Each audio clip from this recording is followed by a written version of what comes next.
Hello everyone, नमस्ते, अस्सलाम वालेकुम, सत श्री अकाल। मैं हूं रोहित और आपका अपने यूट्यूब चैनल वे टू ज्ञानशाली में स्वागत करता हूं। आज हम फिर नई वीडियो के साथ आपके बीच मौजूद हैं और आज की जो हमारी संभावित थीम है वो है इंडियन पॉलिटिकल थॉट या फिलॉसफी या कहें भारतीय राजनीतिक चिंतन एवं दर्शन, जिस पे हम आपके पेपर को एनालिसिस करें तो पता चलेगा वहाँ पर मूल रूप से जिससे संभावित क्वेश्चन की ज़्यादा से ज़्यादा संभावना है उसमें लिया, जिस पर हम पहले ही एक वीडियो बना करके अपलोड कर चुके हैं। फिर हम देखें तो महात्मा गांधी और अंबेडकर ये दो ऐसे व्यक्ति हैं जिससे क्वेश्चन जरूर आएगा ही आएगा, और उसी को ध्यान में रखते हुए आज हम महात्मा गांधी पर चर्चा करने वाले हैं। महात्मा गांधी से संबंधित हम 3 क्वेश्चन या 3 पर्सन्स को देखेंगे और 3 पर्सन को इस आधार पर हमने फ्रेम किया है। अगर इससे मिलता जुलता ही क्वेश्चन आपको पेपर में देखने के लिए मिलेगा तो ये 3 क्वेश्चन ही आपके लिए रामबाण होंगे, या साधारण शब्दों में कहूँ कि हर बार मैं वीडियो का जो फ्रेम है इस तरीके से तैयार करता हूँ कि इससे मिलता जुलता क्वेश्चन आपको देखने के लिए मिले तो आप इसी क्वेश्चन को फॉरवर्ड आगे करना, यानी कि लिखना। तो ध्यान रखना, बेशक से आज 3 क्वेश्चन पर डील करने वाले हैं, मगर इसका जो नेचर होगा 5 से 6 क्वेश्चन से हूबहू मिलता होगा। चलिए हम विस्तार से जानते और समझते हैं, शुरू करते हैं।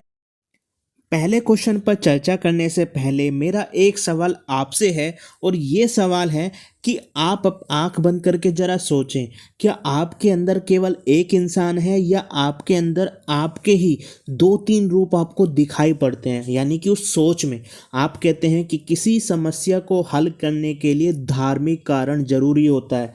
अगर हम धर्म का सहारा लेंगे तो संसार में समस्याओं का निपटारा किया जा सकता है। फिर थोड़ी ही देर बाद आप सोचते हैं दूसरे माइंडसेट से, पहला आदमी चला गया जो धार्मिक प्रवृत्ति का है, दूसरे इंसान की बात करें तो आपके अंदर से वो कहता है नहीं नहीं, हमें संसार में कुछ समस्याओं का निपटारण के लिए तर्क वितर्क की भी ज़रूरत होती है, यानी कि उस वैज्ञानिक पद्धति की, वैज्ञानिक अधिकार आधार की। तो इसलिए आपके अंदर आपने देखा कि एक धार्मिक प्रकृति वाला भी आदमी बोला और दूसरी ओर वैज्ञानिक प्रकृति या नेचर वाला भी इंसान आपके अंदर से बोला, तो 2 इंसानों की बात हो गई। फिर आप देखते हैं कि नहीं यार, कुछ समस्या संसार में ऐसी होती है जिसमें धार्मिक आयाम और वैज्ञानिक आयाम दोनों का ही सहारा मिनिमम वैल्यू के साथ हमें लेना पड़ता है।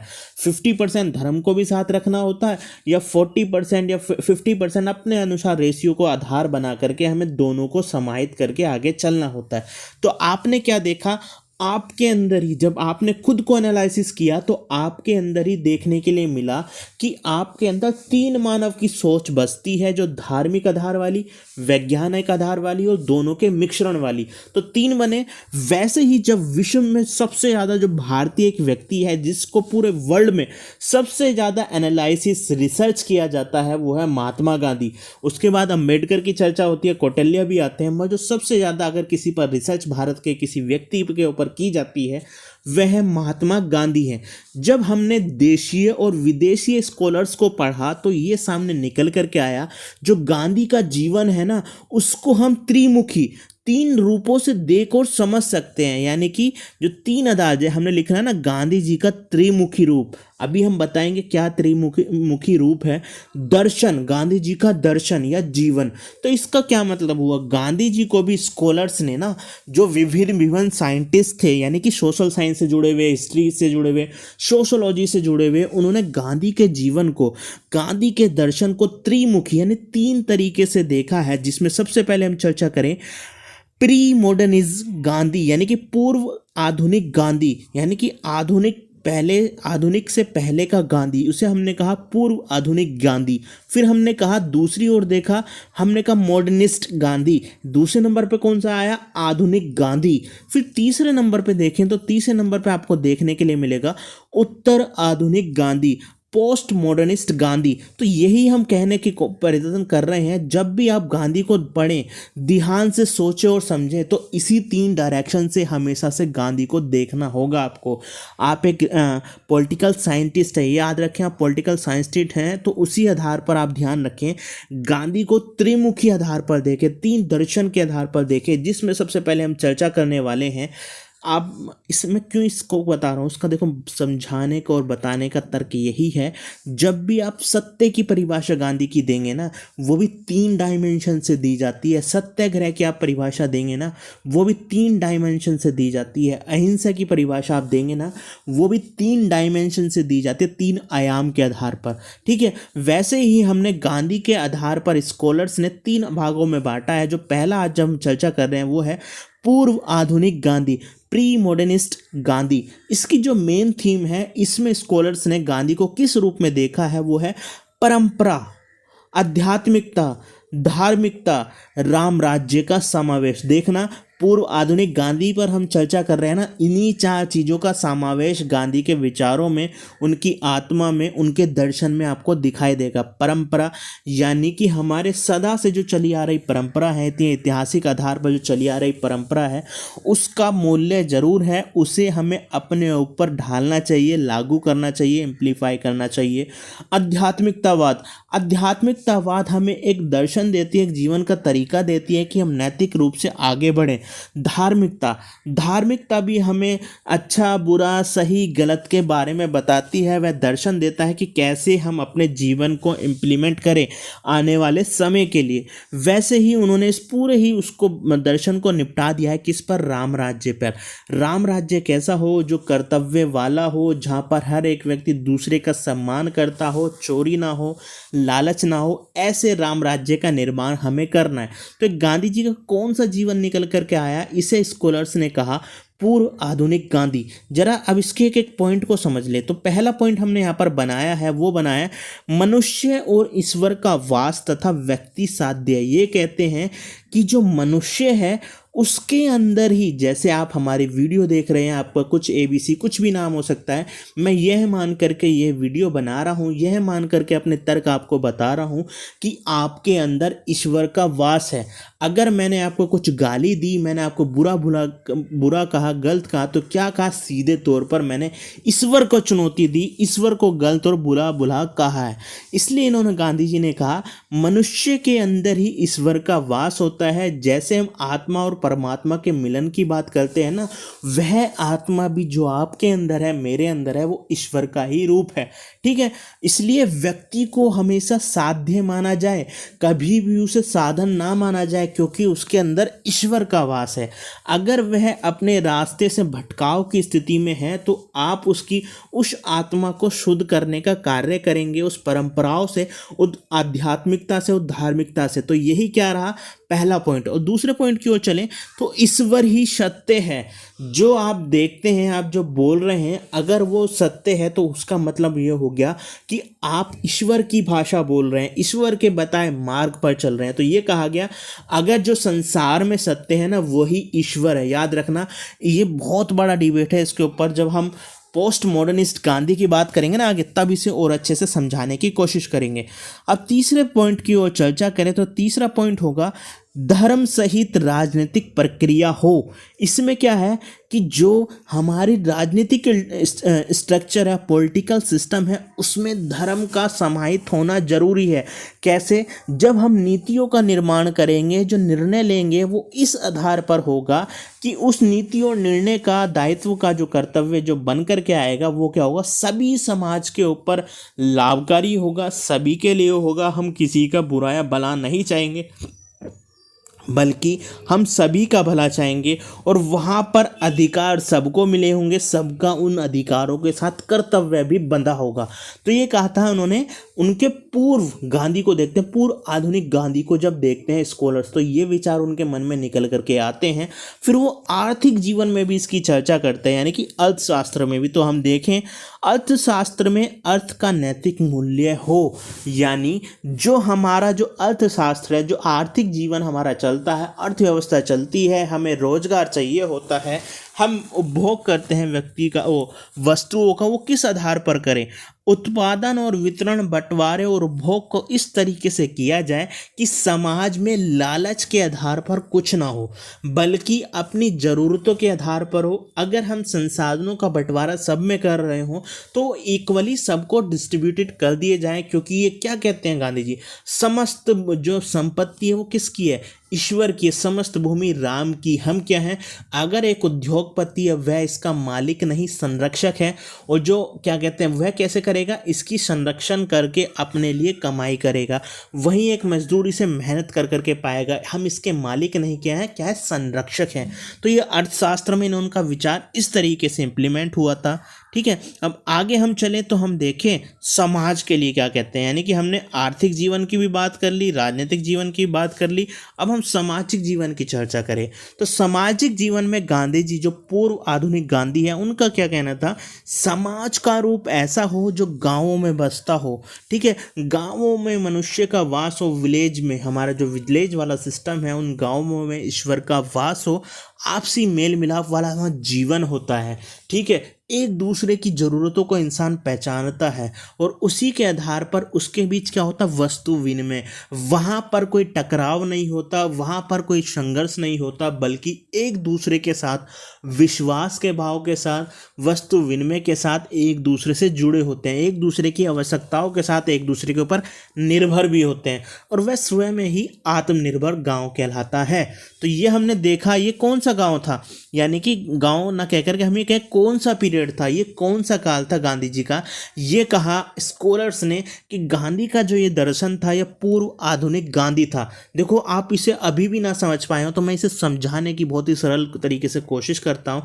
जब हम यूरोपीय समाज को देखते हैं, यानी कि यूरोपीय सोसाइटी को देखते हैं, तो हम वहाँ देखने के लिए मिलता है कि वहाँ पर तर्कशाही में चर्चशाही या कहें पोपशाही नज़र आती थी, जिसे हमने कहा था पूर्व आधुनिक काल। जब हम पढ़ते हैं ना यूरोप में रेनेसां आया, पुनर्जागरण आया, प्रबोधन आया, उससे पहले क्या था, वहाँ पे चर्चशाही थी, पोपशाही थी। तो लोगों ने वहाँ के उस काल को क्या रखा था, पूर्व आधुनिक काल कहा था। ठीक है, वैसे ही गांधी जी का जो ये दर्शन था, ये जीवन था, ये रूप दिखाई दिया है त्रिमुख में, पहला रूप, उसे स्कॉलर्स ने क्या कहा है, पूर्व आधुनिक गांधी।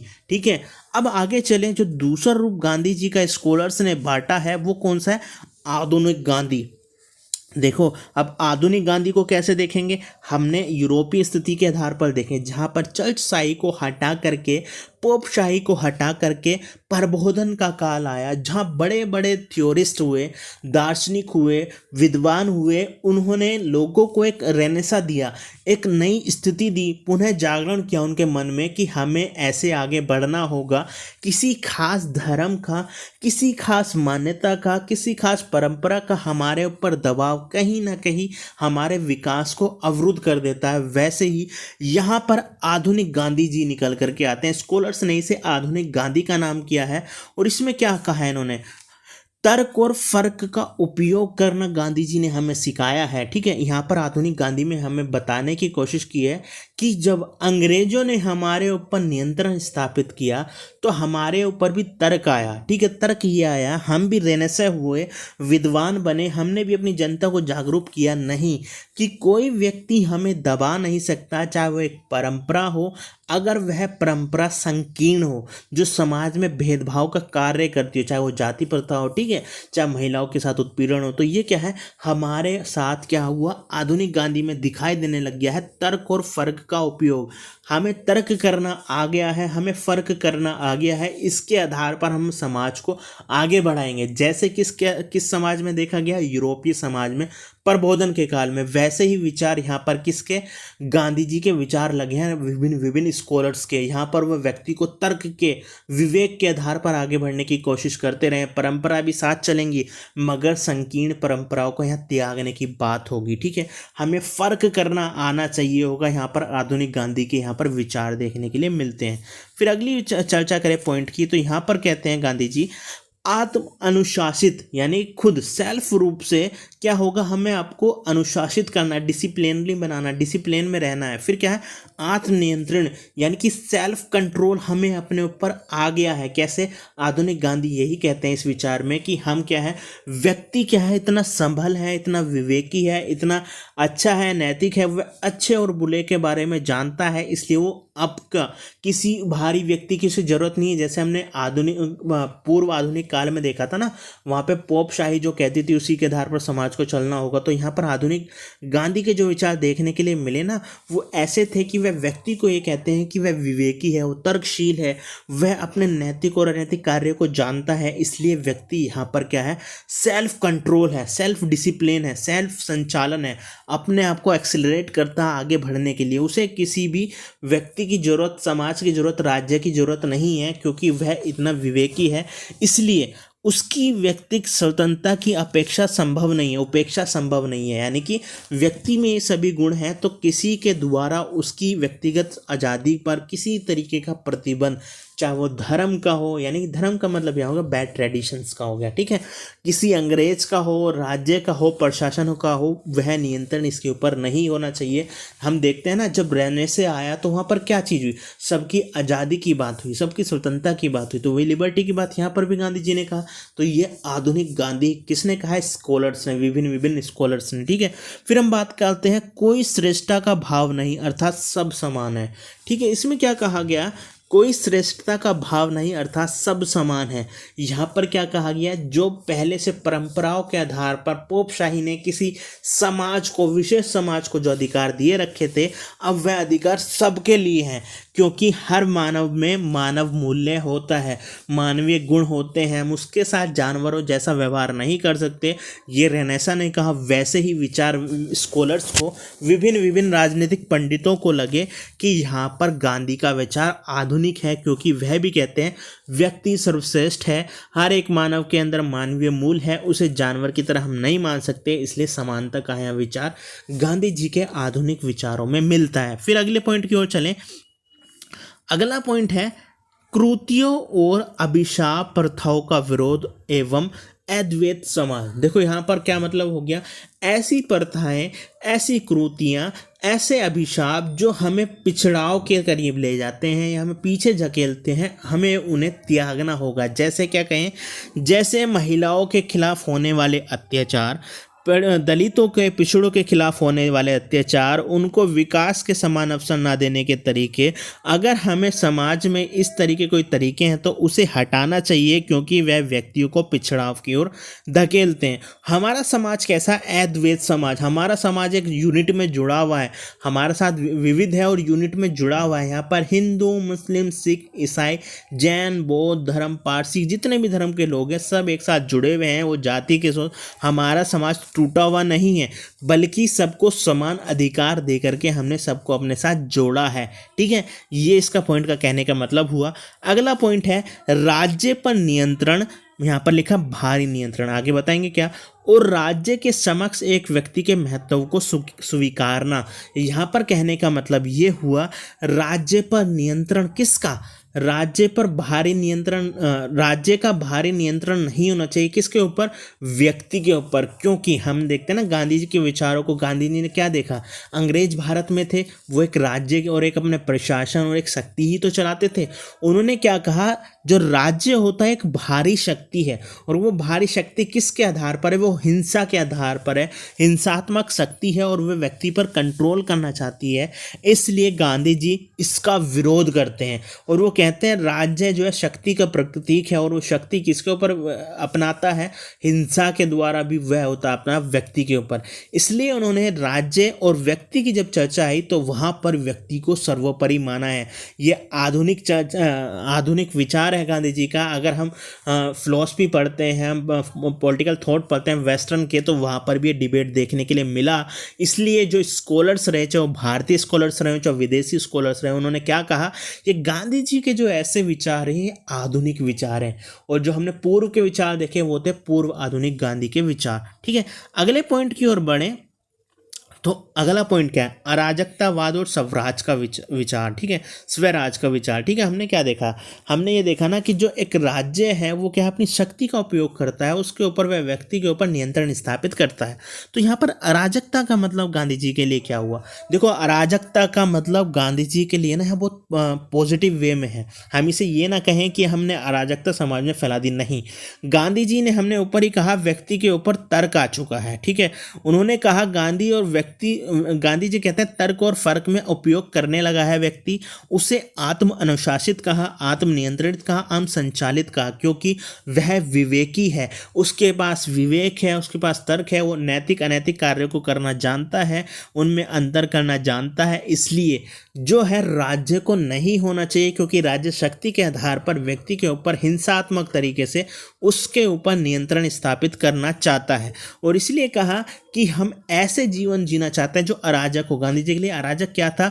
जहां पर व्यक्ति नैतिक है, उसे विवेक है, वह कुछ गलत नहीं करेगा, वैसे ही अराजक स्थिति गांधी जी ने यहाँ पर कहा है, ये पॉजिटिव सेंस में कहा है। और वहां पर स्वराज का विचार होगा। कैसे स्वराज? क्योंकि स्व विवेकी है, स्व चपलता के साथ अपने कार्य कर सकता है, स्व संचालन कर सकता है, तो यहाँ पर स्वराज यानी वह खुद से शासन अपना कर सकता है, वैसे किसी राज्य की जरूरत नहीं है। ठीक है, ये हमने देख लिया कैसा गांधी निकल करके है, या आधुनिक गांधी। अगर आपको कोई भी दिक्कत हो ना इन विचारों को समझने के लिए, पूर्व आधुनिक गांधी और आधुनिक गांधी, तो धीरे से क्या करना है, आपको चले जाना है अपने माइंडसेट को यूरोपीय समाज पर लेके चले जाना है, जहां पर पहले देखने के लिए मिलेगा पूर्व आधुनिक समाज में पोपशाही, चर्चशाही, वहां पे परंपराओं, धार्मिकता, आध्यात्मिकता ज़्यादा प्रबलता दिखाई देगी। फिर हम देखते हैं आधुनिक, वहां पर पुनः जागरण हो गया, रेनेसा हो गया, प्रबोधन हो गया। उसके बाद तर्क वितर्क विवेकी इंसान, स्वसंचालित विशान, व्यक्ति के लिबर्टी की बात, समानता की बात वहाँ चर्चा होने लगी। वैसे ही गांधी का स्वरूप आधुनिक रूप से यहाँ देखने के लिए मिलेगा। अब जो अंतिम वाला रूप था गांधी का, वह रूप कौन सा था?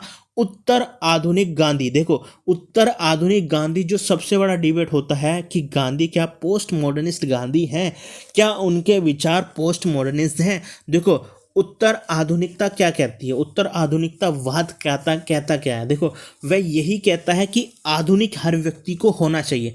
आपको मुझे आधुनिक होना चाहिए अपनी सोच में, अपने विचार में, अपने कर्तव्य में, अपने कार्य में, हर किसी रूप में आप आधुनिक होने चाहिए। मगर क्या है, पोस्ट मॉडर्निज्म ये खारिज करता है कि मैं आधुनिकतावाद की, आधुनिकवाद है ना, आधुनिकवाद जब जुड़ गया तो उसका सीधा टारगेट होता है पश्चिमी समाज। पश्चिमी समाज जो अपनी सोच, अपने विचार, ये कहता है कि वाइट मैन बर्डन थ्योरी, जिसने ईश्वर ने हमारे ऊपर ये कर्तव्य दिया है कि पूरी संसार का हमें उद्धार करना है, उसे अच्छे रास्ते पर लेकर के जाना है। यहाँ पर उत्तर आधुनिक विचार के यहाँ पर सिरे से इसे खारिज कर देते हैं। ठीक है, तो यही क्या हुआ, आधुनिक के खिलाफ नहीं है, व्यक्ति आधुनिक बने। आधुनिक का मतलब नए विचार लाए, नए जीवन का समावेश उसके अंदर हो, नए विचार उसके अंदर आए। ये हम गलत नहीं है, मगर अपने विचार किसी व्यक्ति पर, समाज पर, राज्य पर थोपना यह सरासर गलत होगा। इसे ही इस आधुनिकतावाद विचारक को उत्तर आधुनिक विचारक क्रिटिसाइज करते हैं। अगर आपको अभी भी ना समझ आ रहा हो कि इन तीनों में फ़र्क क्या होता है, तो हमने पहले ही आपको उस पर वीडियो तो नहीं बनाई थी, पोस्ट मॉडर्निज्म होता क्या है, मगर हमने PDF आपके टेलीग्राम ग्रुप में, यानी कि हमारे टेलीग्राम ग्रुप में अपलोड जरूर की थी। आप उसे जरूर देख लें, आप उससे समझ जाएंगे। ठीक है, अब उत्तर आधुनिक गांधी था क्या? देखो, उत्तर आधुनिक गांधी यही था कि, अब जरा सबसे पॉइंट मेन समझ लें। ठीक है, सत्य ही ईश्वर है, यहाँ ध्यान रखना, सत्य ही ईश्वर है, आप समझ जाएंगे अब। ठीक है, और हमने जो दूसरी लाइन ऊपर दी थी, जब पूर्व आधुनिक गांधी की बात की थी, तो हमने क्या कहा था, ईश्वर ही सत्य है। देखो, दो चीज़ एक साथ मिल रही है ना, जो दिखती तो सिमिलर है मगर सिमिलर नहीं है। यहाँ देखें, ईश्वर ही सत्य लिखा है और वहाँ पर क्या है, सत्य है ईश्वर है।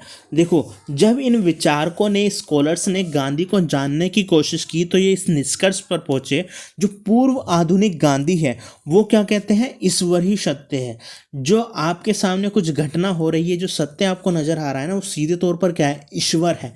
मगर इन्होंने क्या देखा, गांधी जी के जीवन को पाया, यार समाज में केवल ऐसे व्यक्ति थोड़ी रहते हैं जो धार्मिक व्यक्ति हो, एक आस्तिक भी होता है, एक नास्तिक भी हो सकता है वह व्यक्ति मगर ईश्वर को ना जानता हो, ना उस पर भरोसा करता हो, मगर वह भी तो नैतिक व्यक्ति हो सकता है ना, उसके भी तो मोरल वैल्यू हो सकते हैं ना। ऐसा थोड़ी है कि जो नास्तिक होते हैं, ठीक है, आस्तिक तो ठीक है, जो नास्तिक होते हैं वो केवल अधर्मी ही होते हैं, वो गलत कार्य ही करते हैं, ऐसा तो नहीं है।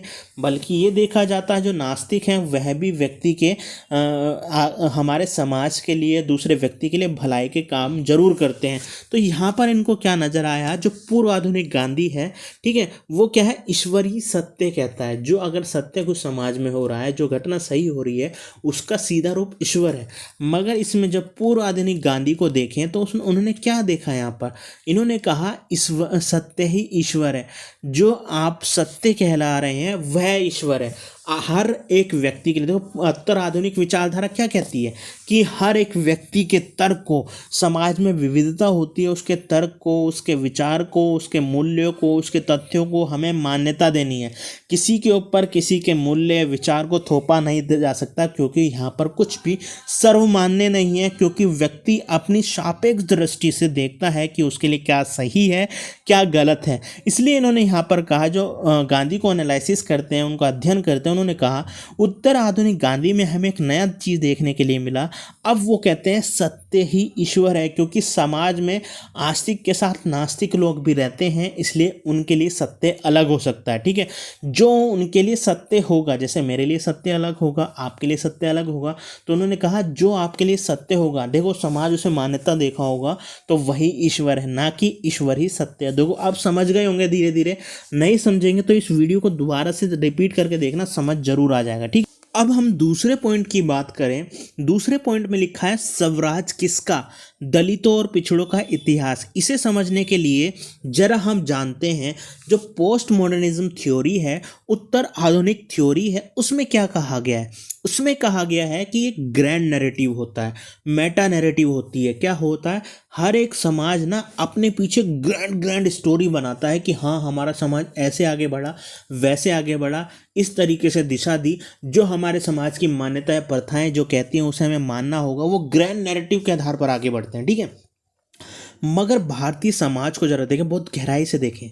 हमारे यहाँ एक तरफ दुर्गा की पूजा होती है और दूसरी तरफ शिव जी की पूजा होती है। हर एक समाज ने ना अपनी अपनी मान्यता अलग तरीके से दी हुई है, या कहीं कहीं कहीं पर महिषासुर की पूजा होती है, कहीं पर दुर्गा की पूजा होती है। झारखंड साइड चले जाए, महिषासुर आपको पूजते हुए दिख जाएंगे। क्या हुआ, उन्हें ये कहते हैं कि ये राक्षस के नेता थे महिषासुर, इस तरीके से देखने के लिए मिलता है। ठीक है, मगर एक तरफ देखें, जब हमारा समाज इतना कुछ पिछड़ों का, दलितों का समाज है, वो बहुजन का समाज है, वो किसे लेकर के चलता है, वो अंबेडकर को अपना नायक मानता है। वो उनकी नैरेटिव क्या है, अंबेडकर के प्रति नैरेटिव है, उसकी पूजा पाठ वो करते हैं। ठीक है, फिर क्या है, हम ब्राह्मणों में देखें परशुराम को देखें, कहीं पर ठाकुरों में देखें कृष्ण जी को देखें, तो सबकी समाज की ना अपनी अपनी नैरेटिव है।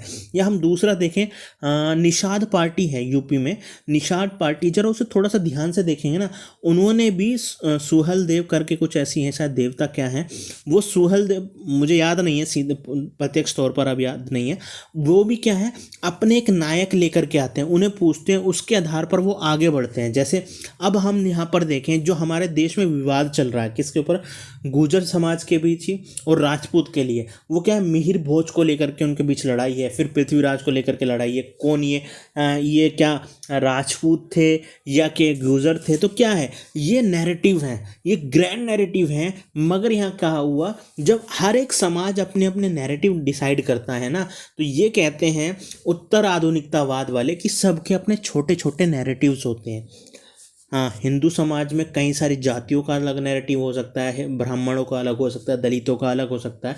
यानी कि सीधा मतलब कहने का मतलब ये हुआ कि वह अपने उस व्यक्ति को नायक मान सकते हैं, उसके विचारों को अपने जीवन में इम्प्लीमेंट कर सकते हैं। तो इसके आधार पर क्या हुआ, ये खारिज करते हैं, उत्तर आधुनिकता वाले खारिज करते हैं मेटा नैरेटिव्स को, ग्रैंड नैरेटिव्स को, बल्कि छोटे छोटे नैरेटिव्स को ध्यान में रखते हुए आगे बढ़ते हैं। ठीक है, इसी के आधार पर अब जाने इस टॉपिक को जरा, स्वराज किसका, दलितों और पिछड़ों का इतिहास। ये कहते हैं कि हम जो क्या हुआ, हम देख तो रहे हैं, हमने पूरे संसार का इतिहास देख लिया, भारत में इतिहास देख लिया, मगर अगर हम ध्यान से देखें ना, दलितों और पिछड़ों का अपना अलग अलग से इतिहास है। आपने वो शब्द सुना होगा, सबाल्टन थ्योरी, ठीक है। जो सबाल्टन थ्योरी वाले हैं ना, उसे भी हम उत्तर आधुनिकतावाद वालों में ही शामिल कर लेते हैं। वो क्या कहते हैं कि इतिहास को इस दृष्टि से देखते हैं कि समाज का जो पिछड़ा वर्ग है ना, उसकी दृष्टि से इतिहास को आप अच्छी तरीके से देखेंगे तो समझ पाएंगे कि वाकई में ही इतिहास क्या है। वैसे ही गांधी जी कहते हैं, उनके विचार दिखाई देते हैं कि स्वराज किसका, हमने आज़ादी तो प्राप्त कर ली है, मगर क्या है, हमने दलितों के लिए भी आज़ादी प्राप्त नहीं की है। उन्हें उन इतिहास के जो उनके संघर्ष रहे हैं, उस इतिहास में हम देखेंगे तो उनके साथ शोषण हुआ है। उस शोषण के आधार पर हम उन्हें बाहर निकालेंगे, तभी क्या हुआ है, उनके नैरेटिव को भी हम सिद्ध कर सकेंगे, ठीक है। आप समझ गए होंगे यहाँ कहना क्या चाह रहे हैं कि यहाँ पर उत्तर आधुनिक गांधी क्या है, ग्रैंड नैरेटिव को हटाते हैं कि आज़ादी सबको मिल गई, मगर क्या कहते हैं, नहीं, छोटे छोटे नैरेटिव्स हैं, और उस नैरेटिव्स को दलितों की नज़रों से देखें ना, उनके जो छोटे से नैरेटिव है वो यही है कि हमारे साथ इतिहास में बहुत गलत हुआ है, हमारा शोषण हुआ है, उससे हमें आज़ादी चाहिए। हमारे लिए आज़ादी मायने नहीं रखती जब तक हमारा शोषण खत्म ना हो, ठीक है। वैसे ही आगे और क्लियरिफाई मैं इसे करूँगा। फिर आगे ही अगली बात करते हैं गांधी जी, महिलाओं की बात, स्वराज किसका, तो यहाँ पर महिलाओं के इतिहास की भी बात करते हैं। तो स्कॉलर्स ने कहा, जैसे उत्तर आधुनिकतावाद में हम देखते हैं सबके अपने छोटे छोटे नैरेटिव रहते हैं और इतिहास को उनकी नज़रों से देखा जाना चाहिए, तो यहाँ पर महिलाओं की नज़रों से भी गांधी जी ने इतिहास को देखने के लिए कहा है, जहाँ पर हर एक व्यक्ति के ऊपर क्या देखने के लिए मिलता है, दबाव देखने के लिए मिल जाता है, किसका, पुरुष प्रधान समाज का। तो उनके नज़रिए से भी इतिहास को देखा जाए, उनके लिए भी कार्य किए जाए।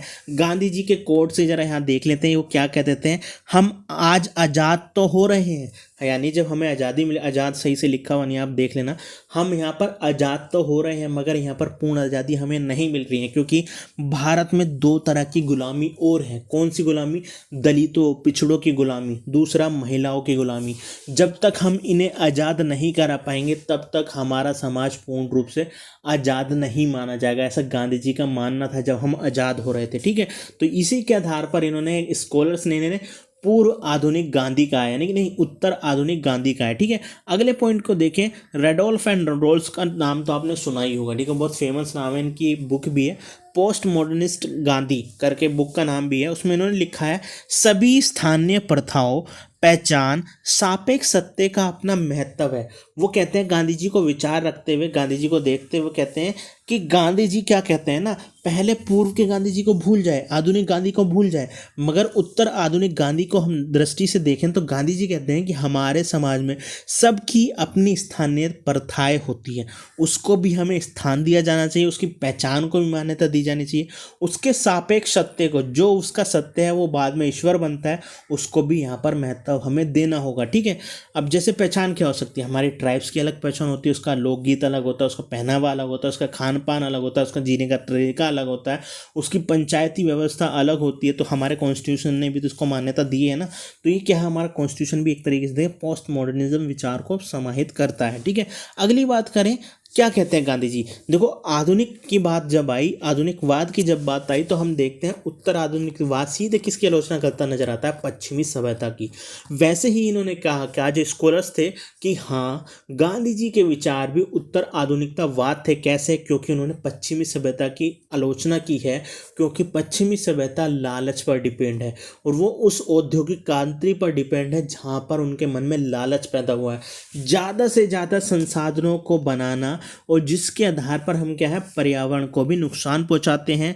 हमारे बीच क्या आ जाती है, असमानताएं आ जाती है, कोई व्यक्ति इतना अमीर बन जाता है और दूसरा व्यक्ति गरीब हो जाता है, कोई संपत्ति धारक हो जाता है और किसी के पास संपत्ति होती ही नहीं है। तो पश्चिमी सभ्यता का आलोचना गांधी जी ने भी की, इसलिए यहाँ पर उत्तर आधुनिक गांधी इनको कहा गया है, ठीक है। पर्यावरण संरक्षण की बात गांधी जी करते हैं कि परिस्थिति को भी हमें मान्यता देनी होगी। फिर गांधी जी का आर्थिक मॉडल क्या रहा, देखो, गांधी जी के आर्थिक मॉडल को ना नारायण अग्रवाल व्यक्ति थे, उन्होंने स्कॉलर थे, इन्होंने बताया है कि जहाँ पर वह कहते हैं सबको अपने आत्मनिर्भर बनने का अधिकार है, वहाँ पर वस्तु विनिमय भी जरूर होना चाहिए, वहाँ पर आत्मनिर्भर ग्राम बनाए जाए, कुटीर उद्योग हो, और इनका काम ना गांधी जी के इसी आर्थिक मॉडल पर था कि हम ज़्यादा से ज़्यादा जो वैश्वीकरण करते हैं ना, ये भी हमारे लिए घातक होता है। अपनी ज़रूरतों के आधार पर हमें वस्तुओं को खरीदना और बेचना चाहिए, ना कि लालच के आधार पर, ठीक है। तो ये इसमें आप आर्थिक जीवन को भी देख लिया गांधी जी के। फिर वो कहते हैं ओशियानिक मॉडल। देखो ओशियानिक मॉडल आपको पता है गांधी जी का समुद्री मॉडल, जिसमें क्या हुआ है, समुद्र में या पानी में कंकड़ डालते हैं ना बीचों बीच, तो क्या है लहरें ऐसे उठती हुई जाती हैं बाहर की तरफ, ठीक है, बाहर की तरफ जाती हैं उठती हुई। तो इनका मतलब ये हुआ ओशियानिक मॉडल में कि पंचायती राज व्यवस्था ग्राम से चालू होती है, इस बीचों बीच से जहाँ पर पत्थर डला वहाँ से चालू होती है सत्ता अधिकार, वहीं से चालू होने चाहिए। यानी कि इनका जो राजनीतिक मॉडल था ना, इनका राजनीतिक मॉडल भी अलग था, जहाँ पर इन्होंने व्यक्तियों की पहचान को मान्यता दी। और वो व्यक्ति की पहचान कहाँ से जुड़ी है, उसके अपने गांव से, उसकी अपनी ज़मीन से, ठीक है। तो ये था गांधी जी का, हमने पूरी तरीके से देख लिया उत्तर आधुनिक गांधी। हमने 3 तरीके गांधी को देखा। अब मेरा का यही क्वेश्चन है, जब भी आपसे कोई सवाल पूछा जाए ना, मैं गारंटी के साथ दे रहा हूँ इस तरीके से लिखे होगे ना। देखो गांधी के ऊपर जो भी सवाल आता है ना, सब 90% लोग हैं ना सेम तरीके से ही लिखते हैं, मगर एक नज़रिए तीसरे नज़रिए से लिखोगे ना तो आप ज़्यादा नंबर ज़रूर कलेक्ट कर पाओगे। देखो ये वाली वीडियो इतनी ही लंबी हो जाती है वीडियो, इसलिए अगर दूसरी वीडियो में बाकी के 2 क्वेश्चन को हम अपलोड करेंगे, तब तक आप इस वीडियो को लाइक कीजिएगा, चैनल को सब्सक्राइब कीजिएगा और ज़्यादा से ज़्यादा शेयर कर दीजिएगा। और हम इस वीडियो को जल्दी अपलोड कर देंगे जब दूसरी वीडियो भी गांधी के ऊपर अपलोड हो जाएगी, साथ में ही कंबाइंड PDF हम आपको अपलोड कर देंगे। तब तक के लिए जय हिंद, जय भारत।